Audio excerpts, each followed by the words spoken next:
এখনো 3টা বাচ্চা না, এক গুরু ঢিলুই আইছে, এর আজকে হাওয়াই নু।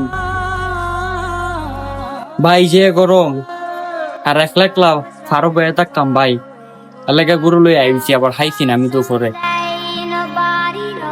তোর হাওয়া আগে না আমার গুরু আগে? হ্যাঁ, তুই হাইতে হাইতে দিয়ে আমার ধ্বংস করে লিছস। ভাই তুমি এটা কি তাকো, আমি সকালেও না খাইয়া গেছি, এখন মনে হয় 3টা 3:30 বাজে, এতগুলো গরু একলা একলা ফারুক কে কি ভাই, তোর ওইদের মধ্যে এটা কি ভাল লাগে?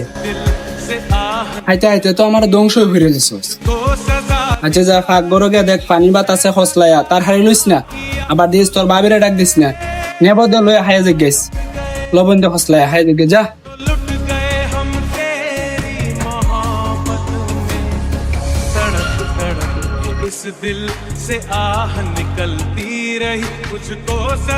এ বাতিজান দা, তুই কি বাড়ির ভাত খাইছিস না রে? বাতিজাত মানে একটা কথা হয়নি, কষ্ট পাই আমি। তোতা কি হতা হইবা? বাতিজা তুই কি বাড়ির ভাত খাইছিস না? চাচা আজকে ফারুক গেছিলাম গরু লইয়া না খাইয়া সকালে, আর যে একটা গরম দিছে বুঝছো, তার লাগে আমি ওই গরম দিছে বেশি আর খিদেও লাগে না খাই গেছে বুঝছো না, কারণ আমি গরুটা লইয়া আইছিলাম, এখন বাইয়া কইতাছে আমি পানি ভাত খেতাম, তার লাগে চাচা ওই তুই কি আমার মনে কথাটা কইছিস রে? তোর ভাই দিকে আমি তোর কিছু কই না, তোর ভাই তোর হাতে যা জুলুম করে বলার বাইরে নেই। ভাই ভাই এটা ঠিক না।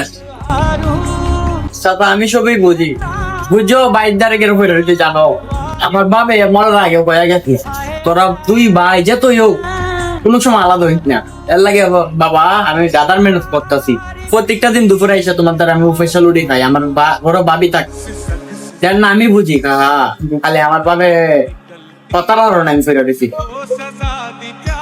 এখন বর্তমানে প্রত্যেকটা বাংলাদেশের ঘরের মধ্যে ওই কিরম জামালা হইতাছে, কিন্তু ভাই একটা কথা মাথা রাখবে, ভাই ভাই ওই ফর ওই, কিন্তু নিজের আমাদের এরকম ঝগড়া কোনো সময় করবো পারি না, এগুলো ভালো না।